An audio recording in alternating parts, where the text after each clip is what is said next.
அனைவருக்கும் வணக்கம். இன்றைக்கு நாங்கள் என்னதை பற்றி பார்க்க இருக்கிறோம் என்றால், என்னுடைய வாழ்க்கையில் நான் பட்ட கஷ்டங்களை பற்றி உங்களுக்கு சொல்லியிருக்கிறேன். அந்த ரீதியில் இது பாகம் 3. அதை பார்க்காதவங்க அதை போயிட்டு பாருங்கள். வாங்க வீடியோக்குள்ளே போகலாம். வீடியோக்குள்ளே போக முன்னா எங்களோட வீடியோவை பார்க்குறவங்க எங்களுக்கு ஒரு ஆதரவு தெரிவிங்க, சப்ஸ்கிரைப் பண்ணுங்கள், லைக் பண்ணுங்கள், ஷேர் பண்ணுங்கன்னு சொல்லிக்கொண்டு வாங்க வீடியோக்குள்ளே போகலாம். நான் அந்த வீடியோவில் சொல்லியிருக்கிறேன். அதாவது அம்மா முதல்ல இறந்துட்டாங்க, அதுக்கு பிறகு அப்பா இறந்துட்டாங்க. அந்த நிலையில்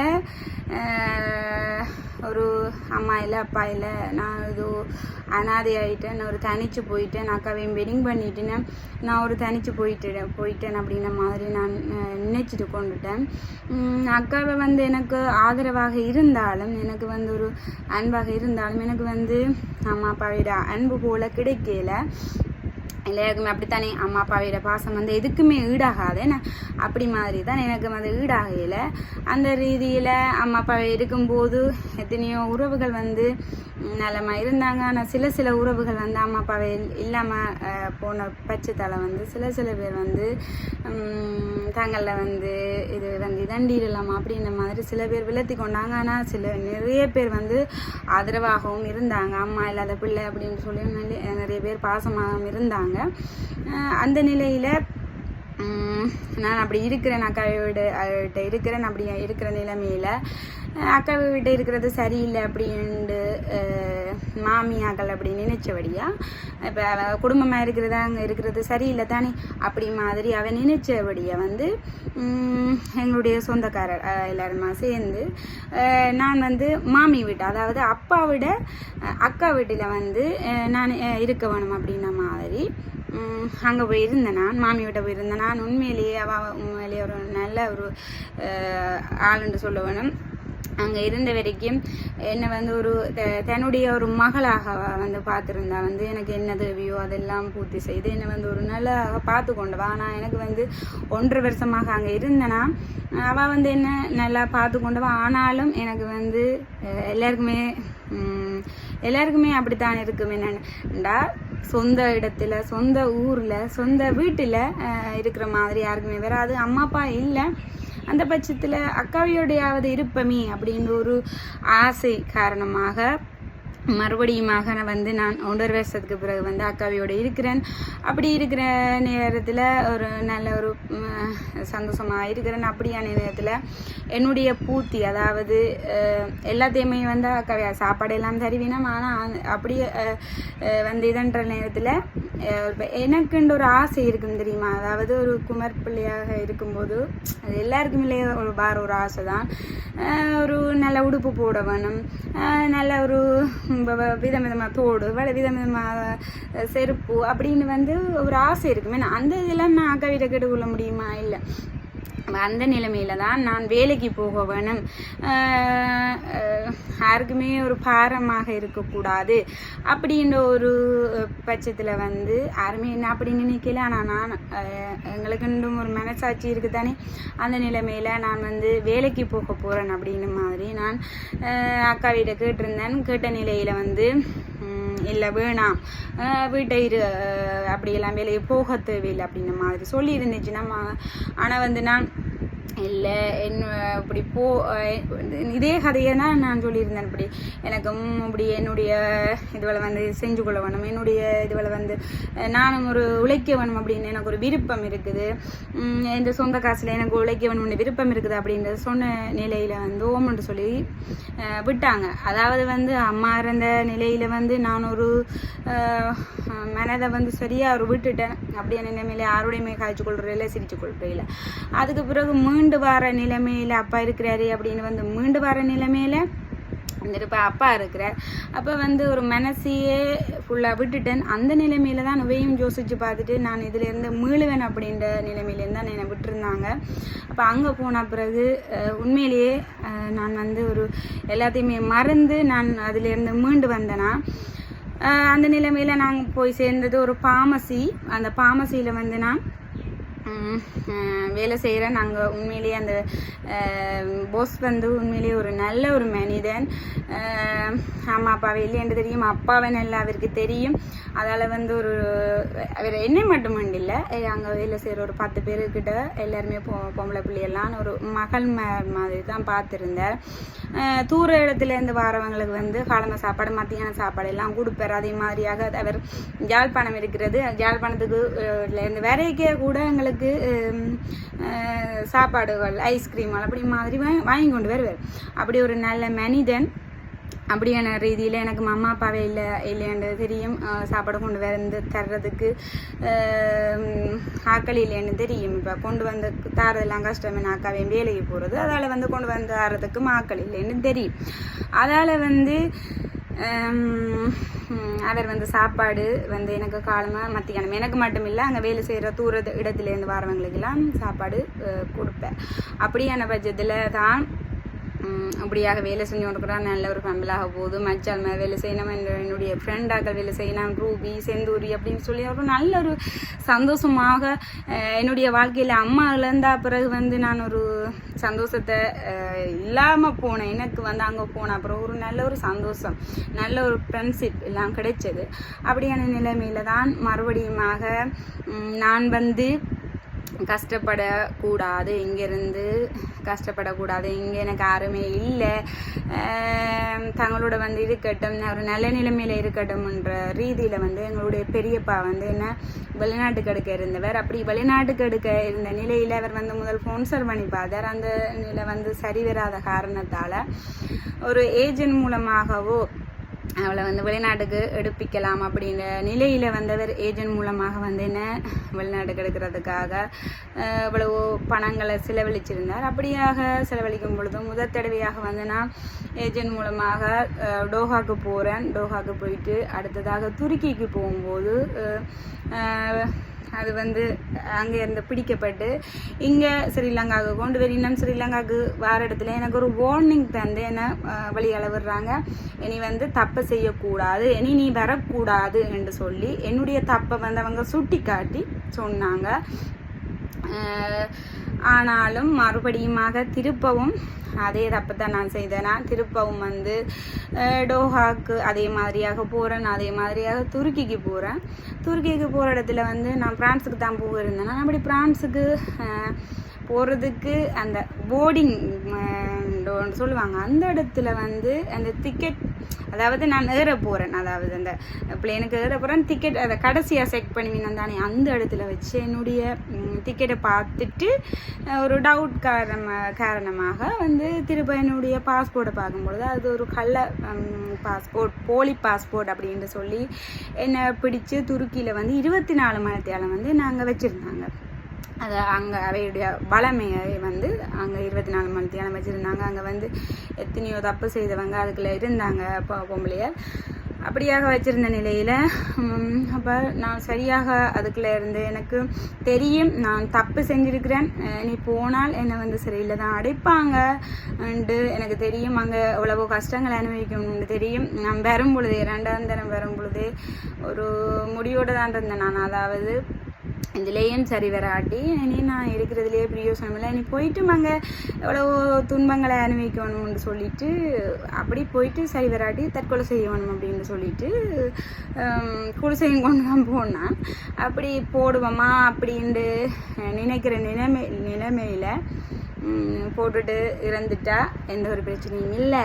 நீ என்ன எல்லாமே ஆமாம் இல்லை அப்பா இல்லை இவ்வளவோ கஷ்டங்களை பார்த்துட்டேன், இதுலேயும் ஃபெயிலியர், எனக்கு எல்லாமே ஃபெயிலியர் தானே, என் வாழ்க்கையை ஃபெயிலியர் தானே, அப்போ இதுலேயும் வந்து நான் தோத்துட்டேனே என்றதால அப்படி செய்து கொள்ளலாமா அப்படின்னு நினைச்ச நிலைமையில தான் உங்களை சொல்லியிருக்கிறேன். ஏன்னா தற்கொலை செய்கிறதுக்கு முன்னம் ஒரு நிமிஷம் கண்ணை மூடிட்டு நாங்கள் எல்லாரையுமே நினைச்சு பார்த்தால் அந்த தற்கொலை எண்ணம் வந்து வராதுன்னு சொல்லியிருந்தேன். அதே மாதிரியாகத்தான் நான் அப்படியான ஒரு முடிவெடுக்கிற நேரத்தில் வந்து என்னுடைய அக்கா, அதாவது மூத்த அக்கா வந்து கோல் பண்ணியிருந்தாங்க.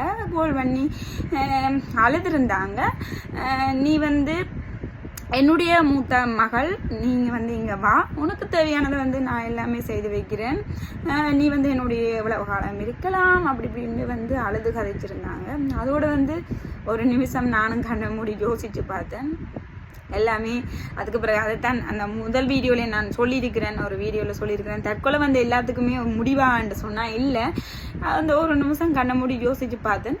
எத்தனையோ விஷயத்த பார்த்துட்டேன், அம்மா அப்பாவே இழந்துட்டேன், எத்தனையோ இதை பார்த்துட்டேன், இதெல்லாம் ஒரு சிம்பிள் மேட்டர் என்ன அப்படி நினச்சிட்டு மறுபடியும் ஸ்ரீலங்காவுக்கு வாரேன். ஸ்ரீலங்காவுக்கு வந்த நிலையில் என்ன அங்கே விசாரிக்கணும், என்னென்ன மாதிரி ஏது எப்படி போனது எல்லாம் விசாரிக்கணும். நான் எல்லா இதையும் வந்து சொல்கிறேன்னு சொன்ன நிலைமையில் வந்து என்னை வந்து கோர்ட்ஸுக்கு கூட்டிகிட்டு போகிறாங்க. கோர்ட்ஸுக்கு கூட்டிகிட்டு கொண்டு போன நிலைமையில் என்னை வந்து தப்பு செய்த நான் தானே, தப்பு செய்தால் வந்து எல்லாருக்குமே தண்டனை கொடுக்க வேணும்.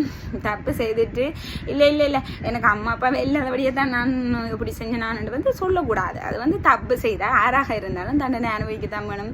தப்பு செய்தால் பழமொழி இருக்குது தானே, தப்பு செய்தால் தண்டனை அனுபவிக்கத்தான் வேணும், உப்பு தண்டை தண்ணி குடிக்க வேணும் நான் அப்படின்ன மாதிரி. நான் செய்த தப்புக்கு வந்து என்ன செஞ்சினா சிறையில் போட்டுட்டினா, சிறையில் போட்டு அங்கே வந்து 9 நாளாக வந்து நான் சிறைக்குள்ள போகிறேன். எனக்கு போகும் பொழுதே கண்கள் எல்லாம் கலங்கிட்டுது. எவ்வளவோ தெரியும் தானே, சிறைண்டாலே எப்படி இருக்குமென்று எல்லாருக்குமே தெரியும், அதே மாதிரி எனக்கும் தெரியும். அங்கே போன நிலைமையில் சாப்பாடு நல்லமே இருக்காது. என்னென்னா நல்லா கொடுத்தா வந்து அவங்களோட தப்பை வந்து உணர்ந்து கொள்ள மாட்டாங்க. ஏன்னா அதுக்காக தான் கொடுக்குறது இல்லையா, மற்றபடி ஒரு இதுக்காக கொடுக்குறீங்கள, ஒரு தப்பை உணர வேணுமென்ற ஒரு பட்சத்தில் தான் அப்படியான சாப்பாடு கொடுக்குறது. சாப்பாடு நிலைமை இருக்காது, சோறு வந்து ஒரு மணத்த மாதிரி அப்படி இருக்கும். ரச்சியோட கொடுத்தா கூட அது கிழக்க செட்டிகள் அப்படி மாதிரி எல்லாம் இருக்கிற ஒரு சூழ்நிலை தான் அதுக்கு இருந்தது. மற்றது எங்களுக்கு இப்போ உருண்டு படுக்கிறதுக்கு கூட ஒரு இடம் இருக்காது. ஒரு நிறைய பெரிய ஒரு ஹோல், அதுக்குள்ள வந்து நிறைய கைதிகள் வந்து நிறைய பிரச்சனைகளுக்காக வந்து அவங்க கைது செய்யப்பட்டிருக்கிறாங்க. அந்த நிலையில் ஒரு கொஞ்சம் இடத்துக்குள்ள வந்து அவங்களோட சாமானை வச்சுட்டு அதுக்குள்ள படுக்க வேணும். அப்போ ஒரு திரும்பி படுக்கிறதுக்கு கூட ஒரு இடம் இருக்காது. ஒரு விடிக்க போல 5 மணிக்கு எழுப்புவாங்க, 4 மணிக்கு எழுப்புவாங்க நினைக்கிறேன். 4 மணிக்கு எழுப்புவாங்க, அந்த கதவை தட்டுவாங்க, ஓடி போய் குளிச்சுட்டு நிற்கணும். 6 மணிக்கு வழியால் கூப்பிட்டு எல்லாரையும் எண்ணிட்டு சாப்பாடு தருவாங்க. பானம் சம்பளம் அதெல்லாம் சாப்பிட்டு கொள்ள முடியாது, ஒரு நல்லா இருக்காது. அப்படி செய்கிறதான் உண்மையில் ஒரு தப்பை நாங்கள் திருத்தி கொள்ள வேணும்ன்றதுக்காக தான் அப்படி செய்கிறாங்க. அப்படி வந்து இதண்டிட்டு திருப்ப உள்ளுக்கு விடுவாங்க. அந்த உள்ளுக்கு விட்டுட்டு இப்போ இந்த திருப்பம் ஒரு 11 மணி ஆக போல் எங்களை திருப்பம் வழியால் விடுவாங்க. அந்த இதில் வந்து நாங்கள் எங்களோட உடுப்போல துவைச்சு காய விட்டு கொள்ளலாம். அப்படியாக எல்லாம் செய்து முடித்த பிறகு எங்களை 12 மணிக்கு பார்க்க வரவங்க வந்து எங்களை பார்த்து கொள்ளலாம். அது பிறகு மத்தியான சாப்பாடும் நிலம் இருக்காது, சாப்பிட மனம் இருக்காது, ஒரு சோகத்தோடு தான் இருக்கணும். அங்கே இருக்கிறவங்க எல்லாமே வந்து ஒரு தப்பு செய்தானே வருவாங்க, அவங்களோட ஒரு கதைக்கவும் பயமாக இருக்கும். மற்றது வந்து நான் இருந்த இடம் வந்து ஒரு மினிமாங்குடையில் தான் நான் இருந்தேன்னா. இப்போ அங்கே வந்து எல்லாருமே சிங்களாக்கள் தான், எனக்கு சிங்களம் தெரியாது, அப்போ கதைச்சு கொள்ள முடியாது. ஒரு தனிமையில் அந்த 9 நாளுமாக நான் அந்த தனிமையில் இருந்தேன். ஆனால் படங்களில் வர மாதிரி தான் நிறைய விஷயங்கள் அதுக்குள்ள நடந்திருந்தது. படங்களில் சொல்கிற மாதிரி தான் நிறைய விஷயங்கள் அதுக்குள்ள ஒரு இதுவலையெல்லாம் நடக்கும். ஏன்னா அப்படியே அதை பெரிய ஆக்கள் எல்லாம் இருப்பினம் அவைக்கெல்லாம் நாங்கள் பயந்தடிச்சு தான் இருக்கணும். அப்படியான நிலைமைகள் எல்லாம் இருக்குது. அதெல்லாம் வந்து எங்களுடைய தப்பை திருத்தி கொள்றதுக்காக தான் அதெல்லாம் செய்கிறது. அப்போ அதோட அதுக்குள்ளே இருந்து நான் நினைச்ச விஷயம், இந்த தப்பை நான் செய்யக்கூடாது. எல்லாருக்குமே இதுதான், அதாவது வந்து தப்பு செய்தால் தான் வந்து சிறைக்குள்ள அடைப்பாங்க. சும்மா வந்து யாரையுமே கொண்டு போய் வடிவிக்காக கொண்டு போய் சிறையில் வைக்க மாட்டாங்க. அப்படி தான் என்னையும் கொண்டு போய் சிறையில், அதாவது ஆள்கடத்தல். அதாவது என்ன நான் இருந்தால் கூட நான் வந்து ஒரு இலங்கை பிரஜையாக இருந்து கொண்டு வந்து நான் செய்தது வந்து ஒரு சட்டவிரோதமாக நாம் செயலில் இருந்தது வந்து ஒரு தவறான விஷயம். அதுக்காக வந்து எனக்கு வந்து நான் செய்த தப்புக்காகத்தான் அவங்க கொண்டு போய் சிறையில் வச்சாங்க. இல்லை நான் செய்தது தப்பு இல்லை அப்படின்ன மாதிரி நான் சொல்ல மாட்டேன். சரியா, தப்பு செய்துட்டு தப்பு செய்யலைன்னு வந்து எந்த காலத்துலேயும் சொல்லக்கூடாது. அந்த மாதிரி தான் நானும் தப்பு செஞ்சிருந்தேன். அப்போ 9 நாளாக வந்து என்ன வச்சிருக்கலாம். வச்ச நிலையில் வந்து என்ன திருப்ப அடுத்த வழக்கு வந்து எனக்கு வந்து வருது. மினுவாங்குடைக்கு போகிறேன், அக்காவியெல்லாம் வரினா வந்த நிலையில் வந்து என்ன வந்து பிணை மூலமாக, அதாவது வந்து நான் தப்பே செய்யலைன்னு சொல்லி என்ன வழியால் விடையில மறுபடியும் திருப்ப சொல்லிக்கொள்கிறேன். பிணை மூலமாக, அதாவது நீ தப்பே செய்யலைன்னு சொல்லி வந்து என்ன விடையில, அதாவது நான் தப்பு செஞ்சினான்னு சொல்லி தான் என்ன கைது செய்தவங்க. கைது செய்யப்பட்ட நிலையில் நான் ஒரு பெண் அப்படின்ற ரீதியிலேயே ஒரு வார்னிங் தானே ஒரு 9 நாளைக்கிட்ட அங்கே இருந்துட்டேன் என்ற ஒரு இதில் வந்து என்ன 9வது நாள் வந்து என்ன பிணை மூலமாக நாம் தப்பு செய்தனால அப்படி தப்பு செய்திருந்தாலும் ஒரு பிணை ஒரு நீதிபதி வந்து ஒரு கருணை இதாக வந்து எங்களை வெளியால் விடுறது அப்படி மாதிரி தான் ஒழிய அது மற்றபடி நாங்கள் தப்பே செய்யலைன்னு சொல்லி எங்களை வெளியால் விடையில. வடிவாக புரிஞ்சு கொள்ளுங்க, நாங்கள் தப்பே செய்யலைன்னு சொல்லி எங்களை வெளியால் விடையில. நாங்கள் வந்து தப்பு செய்து நாங்கள்லாம் பிணை மூலமாக வெளியால் விடுறது. அப்படி வந்து நான் பிணையில் காசு கட்டி வெளியால் வந்துட்டு அதுக்கு பிறகாக ஒவ்வொரு வழக்குக்கும் வந்து ஒரு 2 வருஷமாக வந்து நான் சென்று வந்தேனா. அப்படியான நிலைமையில தான் திருப்பவும் வாரன், எல்லாமே ஃபெயிலியர். அப்படி எல்லாமே எனக்கு வாரது எல்லாமே இப்படியா வருது அப்படின்னு சொல்லிட்டு தான் திருப்ப வாரன் வந்து இப்படியே இருக்கிறேன். இருந்த நிலைமையில் மறுபடியுமாக என்னுடைய கவலையை மறக்கிறதுக்காக திருப்பம் வேலைக்கு போகிறேன். வேலைக்கு போய் கொண்டிருக்கும் போது தான் எனது கணவர் இருக்கிறதானே, அவர் வந்து ஒரு தனியார் இதில் வந்து அவர் வேலை செஞ்சு கொண்டிருந்தார். ஒரு நல்ல வேலையில் கணவர் இருந்தார். அந்த நிலையில் அவர் என்னுடைய இதுக்கு பக்கத்தில் ஃபார்மசிக்கு பக்கத்தில் அவங்க வேலையில் அவர் வந்து இருந்தார். அந்த நிலைமையில் அவருக்கு என்னை பிடிச்சி என்னை கேட்ட நிலைமையில் நான் வந்து எதையுமே என்னுடைய இதை வந்து நான் மறைச்சி திருமணம் செய்யலை. எல்லா விஷயத்தையும் வந்து அவருக்கு சொன்னேன்னா, அம்மா இல்லை, அப்பா இல்லை, இப்படி பிரச்சனை தான், அதுதான் இதுதான் எல்லாமே சொன்னேன் நான். மேட்டது வந்து எனக்கு வந்து யாருமே இல்லை, அதால் வந்து சீதனம் தர மாட்டாங்க. அவங்கள லவ் பண்ணினா எனக்கு வந்து யாருமே சேர்த்துக்கொள்ள மாட்டாங்க. என்னென்னா இப்போ சில இது இருக்குதானே, இப்போ நான் வந்து யாழ்ப்பாணம், அவர் வந்து மட்டக்களப்பு அப்படின்றபடியே சில பேர் வந்து அவங்க ஏற்றுக்கொள்ள மாட்டாங்க தானே. இப்போ எல்லாமே சொல்லிக்கொள்ளவும் அப்படி சிறையில் இருந்தேன். நான் எல்லா விஷயமே இந்த விஷயமே நான் மறைச்சு கொள்ளையில் எல்லா விஷயத்தையும் நான் சொன்னேன்னா என்னுடைய இப்போ உங்களுக்கு இதில் சொல்லாத விஷயங்களை கூட நான் அவருக்கு சொல்லிக்கொண்டு நான் ஒன்றுமே நான் மறைக்கல. எல்லா விஷயத்தையும் அவருக்கு சொல்லும் பொழுதும் கூட அவர் என்ன பிடிச்சிருக்கு அப்படின்ற மாதிரி சொன்னேன். அப்போ நான் சொன்னேன் தானே, எனக்கு பாசம் காட்டுறதுக்கு யாருமே இல்லாத நிலைமையில் ஒரு அம்மா அப்பாவுக்கு பிறகு எனக்கு ஒரு பாசத்தை காட்டுறதுக்கு வந்து அவர் இருந்த மாதிரி எனக்கு ஒரு இது உணர்வு வந்தபடியாக நானும் ஓம் சொல்லிட்டு அது பிறகு வீட்டை தெரிய வந்து அவங்க வேணாம், நீ வெளிநாட்டுக்கு வா அப்படின்னு சொல்லி பெரியப்பா எல்லாம் இவ்வளோ இதன் நான் உங்களுக்கு சொல்லியிருக்கிறேன்னு அவர் வந்து அப்படி சொல்லியிருந்தேன். ஆனாலும் அந்த லவ்ன்ற நேரத்தில் அதுதான் பெருசுமாக இருக்கும். அப்படியான நிலைமையில் நான் வந்து சரின்ட்டு அவரோடையே வந்துட்டேன். அப்படி வந்த நிலைமையில் இப்போ எந்த யாருமே என்னோட கதைக்கிறீல, அக்காவையாக இருக்கலாம், யாராக இருக்கலாம், என்னோட கதைக்கிறீல கதைக்காத நிலைமையில் பிறகு வந்து அப்படியே இவருடைய வீட்டை வந்திருக்கிறேன். நல்லா தான் என்னை பார்த்து கொண்டவர், எல்லாமே செய்தவர், எல்லாமே வாங்கி தருவர், எல்லாமே செஞ்சவர். ஓகே. அதுக்கு பிறகாக எனக்கு வந்து மகள் வயிற்றில் வராங்க. அதுக்கு பிறகு என்னுடைய அக்கா மேலே எல்லாம் கதைக்கினான், எல்லாருமே என்னோட கதைக்கினான். அப்படியான நிலைமையில் மகளும் வந்து பிறக்கிறாங்க. அவங்களும் பிறக்கும் பொழுது மூச்சடக்கி அவங்கள வந்து கண்ணாடி ரூமுக்கு கூட்டிகிட்டு போகிறாங்க. அதுலேயும் வந்து அவங்கள வந்து 14 நாள் கண்ணாடி ரூமுக்கு வச்சுருக்குறாங்க. போயிட்டு பால் கொடுத்துட்டு வாரது மட்டும்தான் என்னுடைய வேலை. அதுலேயும் வந்து ஒரு துன்பத்தை அனுபவிச்சு நான் அப்படி மாதிரி இருந்து அதுக்கு பிறகு வாழ்க்கையில் எதை எடுத்தாலுமே அது ஒரு தோல்வியாகத்தான் எனக்கு முடிஞ்சு கொண்டு இருந்தது. அதே போல தான் மகள் பிறந்தும் அது என்னுடைய பிள்ளைகளாகவும் இருக்கலாம். எந்த நாளுமே அழுது கொண்டிருப்பா. என்ன காரணம் அப்படின்றது தெரியாது. இரவு பகலாக இந்த நேரம் அழுது கொண்டிருப்பா. அப்படி இவ்வளவு கஷ்டப்பட்டு எல்லாருக்குமே தெரிஞ்ச விஷயம், அதாவது என்னுடைய சொந்தக்காரருக்கு தெரியும், சரியான ஒரு குழப்படியாக எந்த நேரம் அழுது கொண்டே இருப்பா. அப்படியாக எல்லாருமே வந்து அவ குறை சொல்ல வலிக்கிட்டினா, என்ன உண்ட மகள் கதைக்க மாட்டாவோ, உண்ட மகளுக்கு கதைக்க தெரியாதோ, 3 வயசும் ஆயிட்டு அவங்களுக்கு கதை வராது. அப்போ வந்து அப்படி ஒரு கண்ணாடி ரூம்களை வச்சு இவ்வளவு ஒரு பத்திரமாக பார்த்து, அதாவது என்னுடைய ரத்தம் வந்து அவங்களுக்கு ஏதோ இந்த சொல்லுவாங்க, ஏதோ இந்த ரத்தம் மாறபடியா எங்கட ரத்தம் வந்து அவங்களுக்கு கலக்கிறபடியா வந்து அப்படி ஒரு நிலைமை வரும். அந்த அவங்களுக்கு வந்து உடம்புல வந்து ஏதோ ஒரு இது வரும்னு சொல்லித்தான் அந்த டாக்டர் சொல்லியிருந்தார். அந்த நிலைமையில தான் அவங்கள கண்ணாடி படிக்க வச்சிருந்தது. அதாவது அவங்களுக்கு உடம்புல வந்து கிருமி தாக்கப்பட்டுடுது. அப்போ அதால தான் 14 நாள் வச்சு அவங்களுக்கு ஊசி போட்டு அந்த குழந்தைக்கு வந்து ஊசி போட்டு மருந்தேற்றி எவ்வளவோ அந்த பிள்ளை எவ்வளவோ கஷ்டத்தை பார்த்த பிள்ளைக்கு வந்து நானும் எவ்வளவோ கஷ்டத்தை பார்த்த பிள்ளைக்கு வந்து எனக்கு காக்கிக்கே தன் குஞ்சு பொன் குஞ்சு தானண்ட மாதிரி எனக்கும் அந்த பிள்ளை ஒரு பொன் குஞ்சாகத்தான் இருந்தது. 3 வயசு மட்டும் கதைக்கல இன்னொன்று எத்தனையோ பேர் உண்ட பிள்ளை கதைக்க மாட்டுதா, உண்டு பிள்ளை என்ன எந்த நேரம் அழுது கொண்டு இருக்குது அப்படின்ன மாதிரி எத்தனையோ பேர் கேட்டிருந்தாங்க.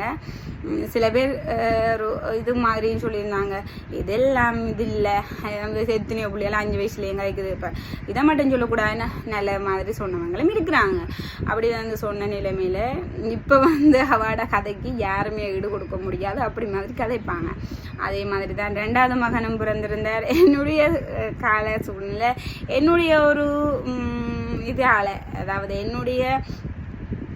எந்த கிரக பலன்கள் கூடாதால எனக்கு வந்து நான் ஒரு ராசி இல்லாத நான்ன்றபடியா என்னுடைய பிள்ளைகளையும் வந்து அதில் பாதிச்சுது. 2வது மகனும் பிறக்கிறார்.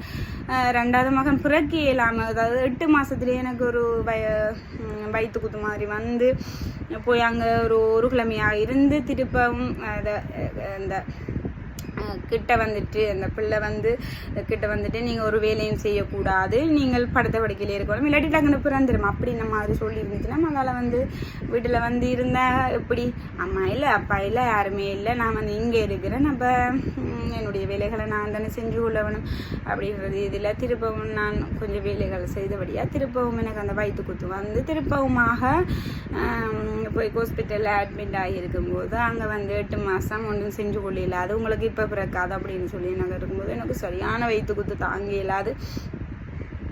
7 நாளாக வயிற்று குத்து அனுபவிக்கிறேன். ஏன்னா ஒரு நாள் கூட அனுபவிக்கலாது, 7 நாளாக அனுபவிக்கிறேன். அது எல்லாமே என்னுடைய ராசி விலந்தான். அப்படியாக அனுபவிக்கிறேன். அப்படி இதன்னும் போது தான் எனது கணவர் வாரார். எனக்கு கண்கள் கலங்குது, அழுகிறேன், என்னால் இயலாது, என்னால் முடியாது அப்படின்ன மாதிரி நான் கண்கலங்குறேன். அந்த நிலையில் அவர் அதை பார்த்துட்டு என்னை வந்து ப்ரைவேட்டாக கூட்டிக்கொண்டு போயிட்டு அங்கே பார்த்த இடத்துல இப்படியான பிரச்சனை தான் அப்போ சொல்லி வந்து சீசர் பண்ணி அடிக்கினேன். இது வந்து பிள்ளையின் வயிற்றுக்குள்ள பிள்ளைக்கு வந்து கிருமி தாக்கிட்டுது. அங்கே போன அப்புறம் தான் எனக்கு அது தெரிஞ்சது, பிள்ளைகிட்ட வயிற்றுக்குள்ள இருக்கிற பிள்ளைக்கு வந்து கிருமி தாக்கிட்டுது. அந்த கிருமி தாக்கினதால தான் அந்த பிள்ளை வந்து எனக்கு வயிற்று குத்து வந்திருக்குது. இல்லாட்டி நான் அந்த ஒரு முடிவு எடுத்திருக்காடி சீசர் பண்ணுறதுக்கு நான் சம்மதிச்சிருக்காடி என்னுடைய 2வது பிள்ளை வந்து உயிரோட பெருந்திருக்காது. அப்போ அந்த நிலையில தான் சீசர் பண்ணி எடுத்து 2வது பிள்ளையும் அதே மாதிரியாகத்தான் பிறந்த பிள்ளைய கூட என்னால் பார்க்க முடியாத நிலைமை. என்னுடைய பிள்ளைய வந்து கொண்டு போயிட்டுனா முதல் பிள்ளையும் அப்படித்தான் கண்ணாடி படிக்க கொண்டு போனா பிறகு என் பிள்ளைக்கு ஏதோ நடந்துட்டுது அப்படின்ன மாதிரி கண்கலங்கினான். அதே மாதிரி தான் 2வது பிள்ளைக்கும் பிறந்தவுடனே கொண்டு போயிட்டாங்க. பிறந்தவுடனே கொண்டு போன காரணத்தால் என்கிட்ட தரவும் இல்லை. அப்போ என்னுடைய கணவரும் வந்து ஒரு சோகமாக நின்று பிள்ளையாண்டியை தர மாட்டேனுமா, நாளைக்கு தான் தருவினோம் அப்படின்னு சொன்ன ரீதியில் வந்து நான் பிள்ளைக்கு ஏதாச்சும் நடந்துட்டுதோ அதால் தான் அவர் இப்படி சொல்கிறாரோ, உண்மையை சொல்லுங்க அருண், என்னென்றாலும் நான் தாங்கி கொள்கிறேன் சொல்லுங்கோ அப்படின்னு சொன்ன ரீதியில் இல்லை பிள்ளை இருக்குது தான், பிள்ளை கொண்டுமே நடக்கல என்று சொல்லி இந்த வீடியோ கொள்ள காட்டினவ பிள்ளைக்கு வந்து கிருமி தாக்கினதால் அண்டு வந்து என்னோட தராமல் அங்கே வந்து ஊசி எல்லாம் போட்டு வச்சிருந்தவ. பிறகு வந்து அவருக்கும் அதே மாதிரி தான் 7 நாளாக அவருக்கு ஊசி போட்டது, அதாவது நுரையீரலை தாக்கிட்டவருக்கு, அதால் அவருக்கு 7 நாளாக ஊசி போட்டு இந்த கையில் தந்தாச்சு. அதுக்கு பிறகு அவரை கொண்டு வந்து அவரும் கஷ்டப்பட்டு இப்போ வளர்த்து இப்போ உழவு காலம் ஒரு ராசி இல்லாமல் எது கேட்டாலும் எனக்கு கிடைக்காத நிலையில் இப்போ தான் எனக்கு வந்து ஒரு நிலை வந்து கிடைச்சிருக்கு, ஒரு அங்கீகாரம் கிடைச்சிட்டுது. அதாவது யூடியூப் அந்த ஒரு அங்கீகாரம் கிடைச்சிருக்குது. எத்தனையோ விதமாக கதைச்சவ, எத்தனையோ பேர் எவ்வளவோ கதைச்சது. சும்மா இருக்கிற அப்படின்னு மாதிரி கதைச்சிருந்துச்சுன்னா சும்மா இருந்தோண்டு ஒரு வேலைக்கு போகாமல் சும்மா இருந்தோண்டெல்லாம் நீ இப்படி கதைக்கக்கூடாதுன்ற மாதிரிலாம் சொல்லியிருந்துச்சுன்னா இப்போ வந்து நானும் இது ஒரு யூடியூப்பும் ஒரு வேலை தான், அதை மாதிரி தான் நான் செஞ்சு கொண்டிருக்கிறேன். எனக்கு ஒரு ஆசை காரணமாகத்தான் நான் இந்த முடிவெடுத்தேன். நான் அதுக்கு வந்து என்னுடைய கணவரும் சப்போர்ட் பண்ணினவர். அந்த ரீதியில் நான் இப்போ வந்து யூடியூப் செய்கிறேன். எனக்கு வந்து அதுக்கான இதுகள் வந்து எனக்கு கிடைக்கும். அதே மாதிரி எனக்கும் ஒரு சந்தோஷம் கிடைக்குது.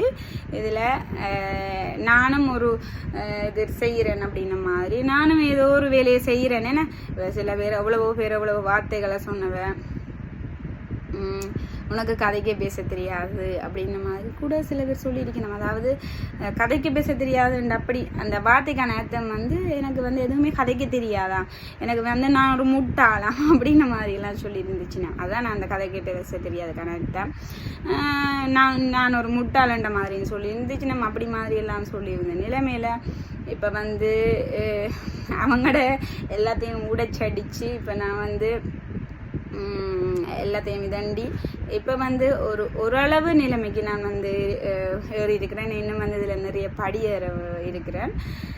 இதுக்கு எல்லாமே காரணமாக இருக்கிறது வந்து நீங்கள் பார்க்குற உங்களுக்கு தான் இதுக்கான நன்றிகள். இதில் முக்கியமாக எங்களுக்கு சப்போர்ட்டாக இருக்கிறவங்க வந்து ஒரு 3-4 பேர், அதை விடவும் இன்னும் நிறைய பேர் வந்து எங்களுக்கு காமெண்ட்ஸ் பண்ணுறீங்க. உங்களுக்கும் என்னுடைய நன்றிகள். நான் வந்து உங்களோட அதாவது எனக்கு வந்து நான் உங்களை உறவாகத்தான் பார்க்குறேன், உங்களை வந்து என்னுடைய உறவாகத்தான் நினைக்கிறேன். அதில் பார்த்தோம்னா சமந்தான்ற சொல்கிறவங்க, குட்டி பாலான்ற சொல்கிறவங்க, சிவகுமார் அண்ணா அப்படி வந்து அவங்க நிறைய எங்களுக்கு சப்போர்ட் பண்ணுறீங்க. அவங்கள வந்து என்னுடைய உறவாக பார்க்குறேன். இந்த ஒரு யூடியூப் தளத்தின் மூலமாகத்தான் உங்களையெல்லாம் எனக்கு தெரிஞ்சது. என்னுடைய உறவாக இருக்கிறீங்களா, எத்தனையோ விஷயங்கள் எங்களுக்கு எடுத்து அட்வைஸ் பண்ணுறீங்க. எங்களுக்கு எத்தனையோ விஷயத்தில் அட்வைஸ் பண்ணுற ரீதியில் நீங்கள் உண்மையிலேயே எனக்கு ஒரு உறவு தான் என்று சொல்லிக்கொள்கிறேன். இது எல்லாமே கிடைச்சது இந்த யூடியூப் மூலமாகத்தான். இதுவரைக்கும் எனக்கு எந்த விஷயத்துலையும் ஒரு சக்ஸஸ் இல்லாமல் எந்த விஷயம் எடுத்தாலும் எனக்கு ஒரு சக்ஸஸ் இல்லை. அது நடந்துடாதா இது நடந்துடாதா அப்படின்னு வந்து நான் எது எடுத்தாலும் ஒரு சக்ஸஸ் இல்லாத நிலைமையில் இப்போ வந்து நீங்களே எனக்கு உறவாக கிடைச்சி எனக்கு இது ஒரு சக்ஸஸாக அமைஞ்சிருக்குது. இப்போ எனக்கு உண்மையிலேயே ஒரு இரவு படுக்கும்போது கூட ஒரு மன நிம்மதியோட படுப்பேன். நானும் ஏதோ ஒன்று செய்கிறேன் அப்படின்ற ஒரு ரீதியில் ஒரு சந்தோஷமாக நானும் நித்திர கொள்ளக்கூடிய மாதிரி இருக்குது. சில பேர் ஜோக்காக தான் கேட்டவேன், அதுக்காக என்ன வந்து இதண்டிக்க கேட்டேன். சில பேர் வந்து மேலே கஷ்டப்படுத்துகிற மாதிரி தான் கேட்டவே, சில பேர் வந்து ஜோக்காக சொல்லியிருக்கேன். சும்மா இருந்தோண்டு நாங்கள்லாம் வேலைக்கு போகிறோம் உங்களை மைய சும்மாவை போயிட்டு இருக்கிறோம் அப்படின்னு மாதிரியெல்லாம் அது ஜோக்காக கேட்ட விஷயம். என்னென்னு சொல்கிறேன், ஜோக்காக கேட்டது எனக்கு வந்து அது ஒரு இது மாதிரி இருந்தது எனக்கும். மற்றது வந்து சும்மா இருந்து அது கணவராக கூட இருக்கலாம், கணவராக கூட இருக்கலாம். எங்களுடைய ஒரு இதுவும் வந்து இருக்க வேணும், ஏன்னா ஒரு பங்களிப்பும் ஒன்று இருக்க வேணும் அப்படின்னு வந்து நான் ஆசைப்பட்டேன்னா. வீட்டில் வந்து நாங்களும் சும்மா இருக்கக்கூடாது. சும்மா இருக்கிறேன்னு சொல்கிறது ஒரு பொய்யான விஷயம். பிள்ளைகளை பார்க்க வேணும், சமைக்க வேணும், வீடு கூட்ட வேணும், அப்படி வந்து எல்லாமே இருக்குது. என்றாலும் வந்து என்னுடைய அங்கீகாரம் ஒன்று இருக்க வேணும், எனக்கெண்டும் ஒரு இது இருக்க வேணும் அப்படின்னு நான் ஆசைப்பட்டேன். நான் எத்தனையோ இடத்துல நான் அதை சொல்லிக்கொண்டேன். நான் எத்தனையோ எங்கிட்ட சொந்தங்களாக இருக்கலாம், என்னுடைய மச்சாளாக இருக்கலாம், எல்லாருக்குமே சொல்லிக்கொண்ட விஷயம். என்னுடைய மச்சாள் கூட இருக்கிறாள். அவள் வந்து இந்த இதில் வந்து வெக்கம் பார்க்கக்கூடாது. ஏன்னா நாங்கள் ஒரு வேலையை ஒரு தெரிவு செய்கிறோம்னா அதில் வந்து வெக்கம் பார்க்கக்கூடாது. அப்படியாக தான் என்னுடைய மச்சாளம் வந்து ஒரு கடை வச்சுருக்குறாங்க.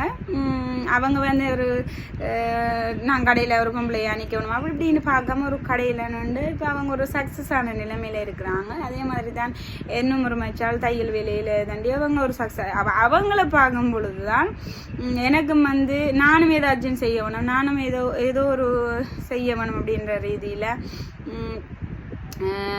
எங்கேயாலும் போயிட்டு செய்ய முடியாது. அதே மாதிரி எனக்கு தையல் தெரியாது, தையல் பழக வேணும்னு விருப்பமான 2 பிள்ளைகளையும் விட்டுட்டு தையலுக்கு போயிடாது. அப்படி ஏதோ ஒரு விஷயத்தில் சாதிக்க வேணும்னு நினைச்சேன் நான். எனக்கு இது வந்து யூடியூப் செய்ய வேணும்னு வந்து ஒரு 5 வருஷ காலமாக என்னுடைய ஆசை, கனவுன்னு சொல்லலாம், ஆசைன்னு சொல்லலாம்.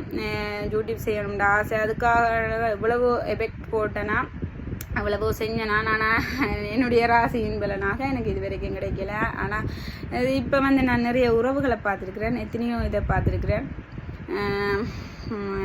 இன்னும் இதில் நிறைய படி இருக்குதானாலும் சொல்லிக் கொடுறேன். இப்போவே எனக்கு ஒரு இதில் ஒரு சந்தோஷத்தை கொடுக்குது. இப்போ வந்து என்னுடைய லைஃப் வந்து அப்படியே ஒரு நல்ல ஒரு தலைகளாக இருந்தது. என்னால் எதுவுமே செய்ய முடியாது, நீ ஒரு வேஸ்ட், எனக்குள்ளேயே நான் சொல்லிக் கொடுவேன், நீ ஒரு வேஸ்ட்டு, நீ ஒரு வேஸ்ட்டு, அப்படி நீ ராசி இல்லாத நீ எது எடுத்தாலும் தோல்விதான் அப்படின்னு நினைச்சு கொண்டிருந்தது. எனக்கு உன்னால் முடியும் என்று சொல்லி இப்போ நான் நினைக்கிறேன். என்னுடைய மனசுக்கு நான் ஒரு மோட்டிவேஷனாக இப்போ இருக்கிறேன். எல்லாராலையும் முடியும், யாருமே ராசி இல்லாதவங்க இல்லை, எல்லாராலையும் முடியும். முயற்சி ஒன்றை போட்டால் அதை எல்லாராலையும் முடியும், எல்லாராலையும் சாதிக்க முடியும் என்று சொல்லிக்கொண்டு இந்த வீடியோவை முடித்துக்கொள்கிறேன். மறுபடியும் சொல்கிறேன், உங்களுடைய ஆதரவு இல்லாமல் எதுவுமே இல்லை. நன்றி, வணக்கம்.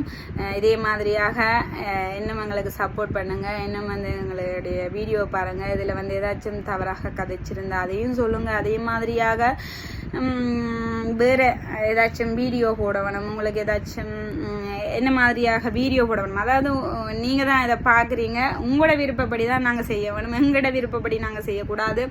மற்றது வந்து இதில் வந்து கருத்து சொல்கிறதுக்கு உங்களுக்கு சுதந்திரம் இருக்குது. ஏன்னா நீங்கள் வீடியோ பார்க்குறீங்க, உங்களுக்காக தான் நாங்கள் செய்கிறோம். இதில் வந்து உங்களோட விருப்பப்படி தான் நாங்கள் செய்ய வேணும் இல்லையா, எங்களுக்கு எழுந்த வாட்டுக்கு நாங்கள் செய்யக்கூடாது, நாங்கள் பெரியாக்கள் அப்படி நினைக்கக்கூடாது. உங்களோட விருப்பப்படி தான் நாங்கள் செய்ய வேணும். உங்களுக்கு வந்து இதில் என்ன மாதிரியான காணொளி வேணும் அப்படின்றத வந்து கமெண்ட்ஸ் பண்ணுங்கள். அதுக்கேற்ற மாதிரி இதுன்றேன். அதே மாதிரி ஏதாச்சும் தப்பாக கழிச்சிருந்தேன்டா அதையும் சொல்லுங்கள், திருத்தி கொள்ளக்கூடிய மாதிரி இருக்கும். அதே மாதிரி ஏதாச்சும் நல்ல மாதிரி சொல்லியிருந்தேன்டாலும் அதையும் சொல்லிக்கொள்ளுங்க. அது வந்து எனக்கு ஒரு இதாக இருக்குமே என்று சொல்லிக்கொண்டு இந்த வீடியோ முடிச்சுக்கொள்கிறேன். நன்றி, வணக்கம்.